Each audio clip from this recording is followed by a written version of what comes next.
Welcome to பெரிய study. இன்றைக்கி நம்ம வரப்போகிற டிஎன்பிஎஸ்சி எக்ஸாம்ஸ்க்கான இம்பார்ட்டன்ட் பிடிஎஃப் கம்பெனிஷன் தாங்க பார்க்க போகிறோம். டிஎன்பிஎஸ்சி டிஎன்யூஎஸ்ஆர்பி ரெண்டுத்துக்கும் இந்த உங்களுக்கு தெரியுமா அண்ட் புக் பேக் கம்பைலேஷன் சரிங்களா. அதான் புக் பேக் கொஸ்டின் 6 to 12 உங்களுக்கு தெரியுமா இருக்கும். அதே மாதிரி 6 to 10 புக் பேக் கொஸ்டின்ஸ் இருக்கும். இதை நீங்கள் கண்டிப்பாக பார்த்து தான் ஆகணும்.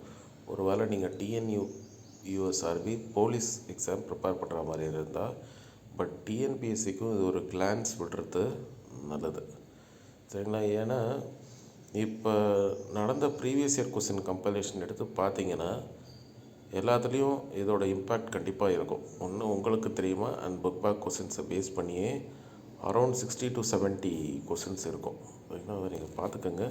இதை படிச்சுட்டு கரண்ட் அஃபேர்ஸ் கொஞ்சம் நல்லா கிளாரிட்டியாக இருந்தாலே போதும். அதுவும் டிஎன்யூஎஸ்ஆர்பிக்கு இந்த சயின்ஸ் சம்மந்தமாக தான் நிறையா கொஸ்டின்ஸ் வந்துக்கிட்டே இருக்கும். ஸோ அதில் தான் நீங்கள் நிறைய கான்சன்ட்ரேட் பண்ணணும். அதை நீங்கள் பார்த்துக்கோங்க. We will meet in next class. Thank you.